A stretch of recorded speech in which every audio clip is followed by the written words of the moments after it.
Hi, I'm Meredith Dekker from Dekker Financial Services here in Chandler, Arizona. There have been some changes coming to the housing market, the loan interest rates, and so forth.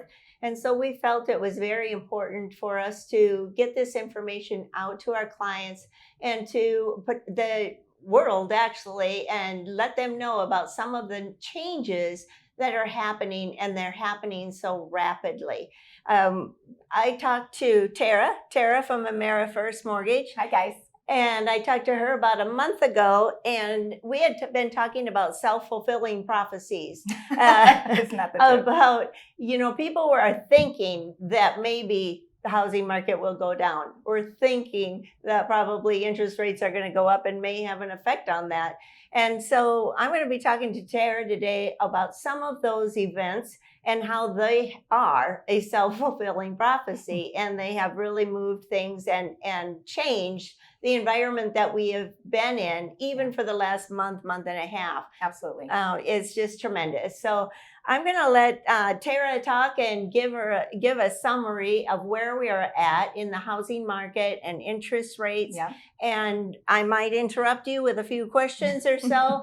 And then at the end, we'll kind of put together a summary of where we're at. So thank you for joining us today, and I look forward to your response to us also. Well, thank you, Meredith. And yeah, I think, this is a question that we get answered, that is asked to us, and we're answering day in and day out with prospective buyers and sellers who are purchasing and selling real estate right now. So number one, interest rates from the beginning of the year are up to about the mid fives. Prior to this last Fed hike, were up just over 6%. So we've actually seen an improvement in long-term interest rates. That's good since, news. The Feds raised that Fed funds rate. And the reason that's so important is because it's all directly tied to inflation. So the market wants to see that we're getting inflation under control so that rates don't continue to increase. That's very important, very important. And I may be dating myself a little bit here, but 6% interest rate is still better than 11-12%, which we were paying when I first got married. So like I said, I'm dating myself a little bit, but want you to be encouraged and not to be discouraged with 5% interest rate. And you're absolutely right. And, the reality is if you go back to the beginning of time where we started tracking long-term interest rates, the average historical interest rate is about 6%. So 50% of the time interest rates were higher than that. And I think what really created the complexity of the challenges that the market was facing was that home prices had appreciated so much in the last couple of years that it was the historically low interest rates that really allowed for them to do that. And so as rates went up and home prices had already gone up, that's really where the average buyer was feeling the squeeze. Very much so. So tell us a little bit about what has happened in the last month and a half to our real estate market. Yes, for sure. So at the beginning of the year, we have been coming off the last 2 years of really a seller frenzy, meaning that at any given time, we had as much as 4 or 5 buyers to every one available listing. And so it wasn't uncommon to see homes going for well above list price. We saw a real shift in the market in terms of negotiating. Buyers were waiving the appraisal requirements. They were allowing sellers to live in the home, sometimes at no cost, just to have the opportunity to get an offer accepted. And at the end of March of this year, we saw inventory as low as 4,500 homes on the market in the entire MLS. And just to give you guys some perspective, in a balanced market, there's about 20,000 plus listings to meet the demand for housing. And so at 4,500, it was just a bloodbath. We were seeing things that were certainly not customary in a traditional real estate market. And so at the end of March, we were at 4,500 listings. Today, we're just over 15,000. So we have seen a significant increase in the amount of available inventory. Now, it's really important to understand that that's not at every price point. Right. So homes that are 400 and less, and the few homes that there are, that is still a seller frenzied market, meaning there's very little inventory for the demand for housing in that price range. So the price range that are feeling it the most right now is that like 5 to 800,000. We've seen a real big uptick in that price point. And because of the rise in interest rates, a lot of home buyers either can't afford it or are waiting on the sidelines to see what happens. Oh, so tell us a little bit about why these rising interest rates, why they can't buy the $800,000 home that they really, really wanted. What does that look like on their balance Yeah, sheet? so it's a great question. And I actually have a fantastic table that shows, based on where rates were at in March, a buyer that could afford a $3,500 principal and interest payment had an affordability of just over $800,000. Fast forward to April when rates were in the low fives, and that affordability for the exact same monthly payment had gone from 800 plus to like 640,000. Wow. So in such a short period of time, that's a significant swing in terms of the quality of home you could afford for the same monthly payment. Well, compound that with the fact that from January 1st until April, because we were in a seller frenzy, home prices also appreciated about 20% here in the Arizona market. And so what that meant to a buyer is that home in January that was worth 800 was now worth 900, but for the exact same monthly payment, they were looking at a loan amount in the 600 range. So what a significant swing in affordability in such a short period of time. Huge, huge swing. So what's happening to the new builds out there? What are the new builders doing? It's really funny, Meredith, because builders got greedy, like a lot of the real estate market during this seller frenzy, and they weren't paying commissions to buyers' agents. They were making you sell your house before they would even consider letting you write an offer. And now they're sending out emails to real estate agents offering 4% to bring a buyer to them. And I think a lot of that is they're having fallout because of the rising interest rates. Mhm. And so I think we're going to see more spec homes come to the market in that part of the community. Wow, this is starting to seem a little reminiscent of 2008. I'm actually so glad you brought that up because I spend a lot of time going over a couple slides that we'll share with you guys that really addresses the differences of the housing bubble from 2005 to 2008 and the foundation of our market today. And I want to start out by saying, even at the 15,000 homes that are on our market today, that's still less than one home to one buyer in terms of the demand. So that's good news. It's not a buyer's market. We're not seeing home prices crash. We're seeing a market correction. The type of growth that we've seen over the last couple of years is certainly not sustainable in a normal interest rate environment. That was really only made possible by these historically low interest rates that we saw. If rates were in the mid fives and they dropped into the twos overnight, a buyer got 30% buying power just based on the interest rate that they were offered. So it really made a big difference. And in addition to that, Wall Street was a buyer in our market, believe it or not. Back in 2005 to 2008, they were writing mortgages that were higher risk and selling them directly to investors, in the market. And they changed their approach this time, you guys. And basically what they did is they became an institutional buyer in our housing market. And so they took money that was put into these REITs, and you can talk more about that. But they took that money and they went out and they paid cash for homes that were in that entry level price point. And so a lot of those individuals who were not able to buy because they simply didn't have enough cash to compete with the cash in our market ended up being their renter. And so just an example of that is there's an institutional buyer here in the Arizona market that bought 467 homes from December to June with cash. And those homes hit our market as active rentals. And so they were depleting the available inventory to the average homeowner. And so I'm excited to say that we hit kind of the tipping point in terms of price, where they've now left our market and have moved on to other markets. Believe it or not, Arizona, they call the sandbox. And that's because most things start here. We feel things first, we see things first, and then we'll see the ripple effect into the Midwest and, when the we East start Coast. Not playing nice, they move out of our sandbox. Yes, they do. That's true. Okay. That's an okay thing in this situation. And we could go into the depths of what they're doing and how that is affecting our market. We could do a whole nother basically seminar on that one. But the good news is that they have kind of moved on. And the also good news is that there is houses out there for people to rent. And that is a very important thing too. And they paid with cash. Yes. And I think one of the things to really touch on is new household formation. So for you guys, if you've never heard that term before, that is just simply, for example, my husband and I are married. We have 4 children at home. Of those 4 children, 3 of them have since moved out of our home and gotten a home of their own. So that would be a new household formation. Right. Well, during the last housing crisis, builders quit building. And so there's been a period of time where we've had a deficit of available housing units to meet the actual demand. And so even if you look at the numbers today, the majority of millennials want to buy. There is a demand for housing. There was an affordability issue. And I think as we overcome that, we're going to really see the housing market come back. And I truly believe this is a correction and not a crisis.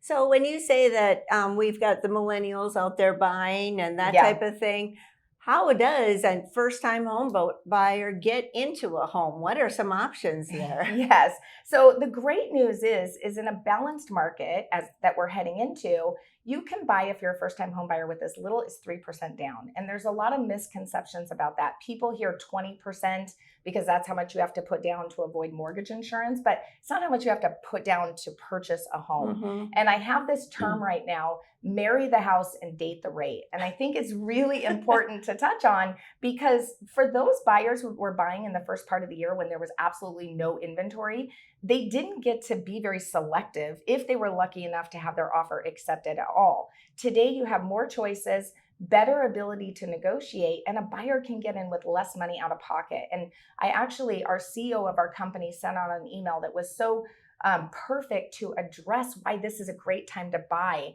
For somebody who was buying earlier this year and they were paying $30,000 or $50,000 over list, if a buyer today can buy at a fair market price without having to go significantly over, even with the difference in interest rate, it would have cost them a lot more in the long run at that higher price point. Yes. Yes. And so the real advantage to a home buyer today is that you're in a more normalized market. We're not going to have to spend a time talking about waiving appraisals and appraisal gap strategies and some of the crazy things that were necessary over the last 2 years to prepare our buyers to be successful buyers. Well, today we can get you pre-qualified. You can go out this weekend. You can look at a handful of houses, most likely make an offer and get your offer accepted. So a much more normalized real estate environment that we're in today. And let me tell you, 22 years in the business, I would rather buy in this market than the market we've been in the last couple of years. Very true. Very true. And it's not all doom and gloom. No, it's good. Yes, it's a good thing. A market shift is a market blessing. We can't continue to be in this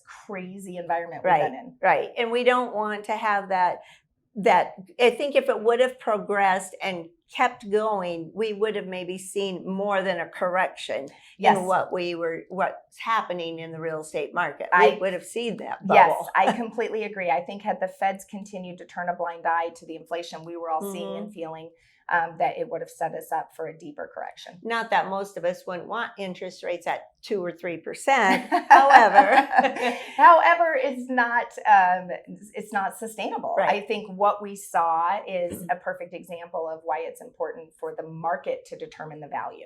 Would you like to go over any more details of comparing the correction versus the bubble and the crash? I would be happy to. So first, I think it's important to talk about the fact that back in 2005 to 2008, most buyers were doing 100% financing. So they were putting little to no money down on the purchase of that real estate. In addition to that, most mortgages were interest only or even what's called negative amortization, where they did like a pick a payment. I don't know if you remember that, but we had clients who were making payments of less than the interest, almost like student loans today with this income-based repayment, right? Where it's actually growing instead of decreasing over time. If we compare that to what it is today, we have significant down payments. We have a ton of cash in our marketplace, and home buyers who homeowners who own their home today are sitting on a tremendous amount of real equity. Yeah, that's really good. That's exciting news. And so that is a good thing. And I don't believe that we're going to have the communities that were coming up and with different levels. You got your foundation, and then you've got your framing and all of this sitting empty and weeds growing around. No, I don't see that happening either. I think the other thing to really touch on is the intent to occupy. Back in 2005 to 2008, there were loan programs that allowed the average individual like myself or somebody else who didn't have a history of renting to buy rentals with 100% financing, no skin in the game. And so when the vacancy dropped, they just walked away from those properties, you know? And so today, the intent to occupy as a renter or an owner, these individuals are putting money into the house. Oftentimes their monthly payment is less than the fair market rent for that house. And there's really no encouragement for them to want to let go of their home. Right. In other words, they have some skin in the game. They have skin in the game, yeah. And that's very, very important. And then I think the other thing to really touch base on, and we hit on it a little bit earlier, but Wall Street's role last time versus Wall Street's role today. And there was there's so much backlash with the fact that there was all of these mortgages that were put out there between 2005 and 2008 that the average home buyer didn't understand. There was a lack of education, there was a lack of regulation. And since that time, there's been all of this regulation that's been put into place. And the mortgages that have been written since the bottom of the market, 2011 and forward, have been some of the best quality mortgages that have ever been written since the savings and loans days. So, you know, these home buyers who have purchased have really had to go through and shown their ability to repay the obligation. Right. So true. On a side note, if you do have student loans, if you are in a negative situation where you're not even making the interest rate, make sure that you're understanding what's happening, that loan is building and it's not going to go away. And it's so funny you bring that up, because I talk to so many individuals who could pay towards their student loans, or they could pay off their student loans, but they're not, for hopes that the government is going to forgive them. And so I've had conversations with these families to say, listen, at the end of the day, once these start accruing interest again, which they are now, during COVID, the government had given no interest forbearance on those. And so they were able to wait. But going forward, if you can afford to repay your student loans, absolutely you want to be doing that, because that's cash flow that's being taken away from your ability to invest and plan for your future. Very much. Very true. Well, I've got a couple questions for you. Sure. So we have a client that wanted to downsize. So she is thinking about selling her home, buying a smaller home, and she's going to have a substantial amount of equity from this home. So she called us up and she wants to know if she should buy her primary home and pay for it with cash, and then buy a rental home and take out a loan. Why would that probably not be a good idea? Well, I think that's a two-part question. So for her, obviously, if she's selling her current primary home to downsize, one of the benefits right now are the tax consequences. So we've seen a tremendous amount of appreciation. And for some families, they're butting up against the amount that the IRS will allow them to waive per capital gains requirements. So depending on what her circumstances are with that. But if she's going to be selling her house and buying a new primary home with cash, then when you buy and sell in the same market, it really doesn't matter, right? Because even if there's a correction coming, if she sells now, she's going to sell at current market, she's going to buy at current market. As far as that's concerned, there's little risk there, right? So then the piece of it would be interest rate. So what's the interest rate on her current home? What would be the interest rate on the new home that she's purchasing if she does choose to take out a mortgage? And how does that affect her affordability? Right. And then we can help guide her through that process. Right. As far as a rental goes, I think it's going to be really important to watch how our rental market is affected by all of these institutional buyers who have come in. If we start to see the vacancy rates on those rentals start to go up because we have a surplus of rentals that all hit the market at once, then I think that may not be a great time to step into the rental market. Plus the fact that she is considering taking a mortgage out on her primary. And what is that rate going to be versus her if she took investment property? Yeah, the interest rate is always going to be more competitive on a primary residence. And so we would always recommend that they take the loan out against their primary to take advantage of those better terms. And then when you're looking at a rental, I think the big piece of it is, can she cash flow on it? Based on current home prices and the fair market rent, is she in a position for that to be an investment that makes sense Right, long-term? right. A lot of clients and people think that just because they buy one investment property or rental property, that there are going to be so many tax advantages to that. So buying one property may not be as big of a tax advantage as you think. There are certain regulations that the IRS puts together that we really have to abide by. Is how many hours a month a year are you taking care of that property and that type of thing. So that gets into a little bit of a rabbit trail, but tax strategy. Yep, we're going to have to address that at a later time. Yeah, it's funny you say that. I do want to touch on this because I think it's so important. I have a lot of families say to me, I want to acquire rental properties long term. What's the best way to do that? And from my standpoint, the best way to do that is you buy your starter home, you live in it for a couple years, and you convert it to a rental. And the reason that's beneficial to you is because, as I mentioned before, as a home buyer, first-time home buyers can put as little as 3% down. Repeat buyers can put as little as 5% down, whereas an investment property requires 20 to 25% down, and the interest rate is higher than the fair market rate. And so if an individual can take their current primary residence and convert it to a rental property, then they can keep that low fixed rate that they have on their mortgage. And especially today, I'm finding that a lot of my families don't want to let go of the 2 or 3% interest rate for that reason. Yeah, very good point. Very good point.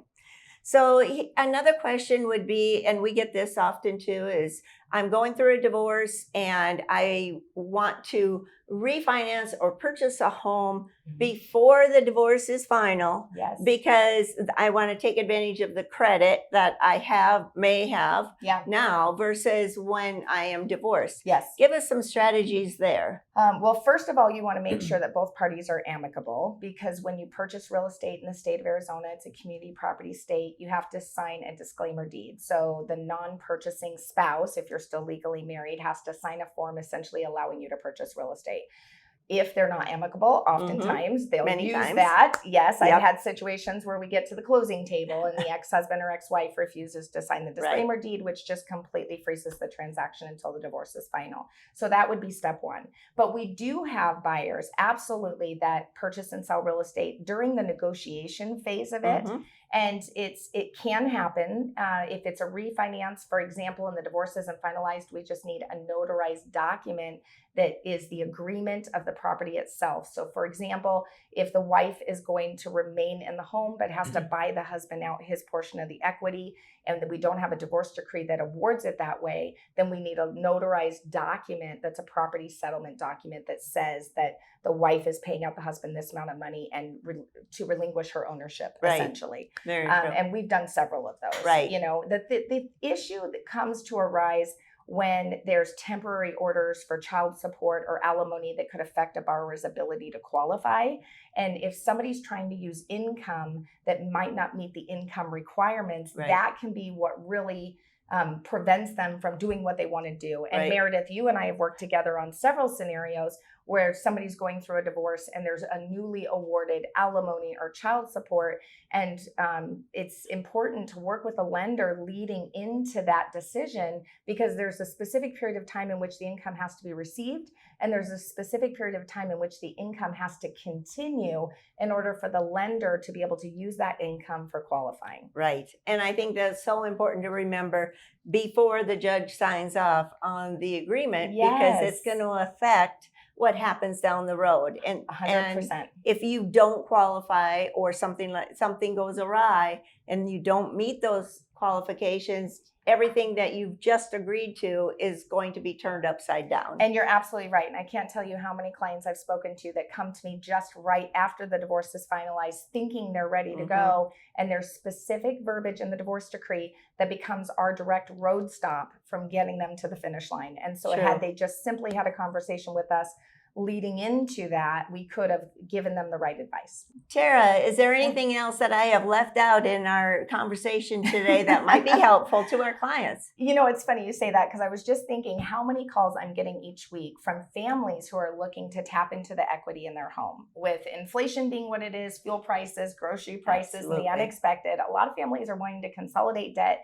and even just build a nest egg if they don't have one. And so it's really important to get the right advice on this, you guys. If you just call your servicer or you get online and respond to somebody and you ask for a cash out refinance, there are plenty of lenders out there that would be more than happy to write a mortgage for you at a higher interest rate on your entire loan for just the equity you're looking to get out of your home. There are better options. There's fixed rate second mortgages that have loan terms up to 20 years where you can keep your low fixed interest rate on the majority of your money borrowed and just get a second mortgage for the debt consolidation or whatever else it is that you're considering doing. So if you're thinking about a cash out refinance, it's really important that somebody looks at your personal situation and makes a good recommendation on what makes sense for you in the long run. That's so important, so very important. Yes. Because I'm sure there's a lot of people that are out there with some very low interest rates and sitting on a lot of equity. Yes. Would like to do some remodeling or who Yes. knows what, but it is so important, and we appreciate that very much. Yes, of course. I think overall, we just really want to communicate to your clients and to the individuals that are watching this today that it's important that you get the right advice, working with a trusted advisor and making sure that you have the right information to make an informed decision makes all the difference in the end. And Meredith and I would love to be that trusted advisor for you. Absolutely. Absolutely. We love working together. We have a good time, and it's been a very long relationship and a good relationship. So that's a good thing.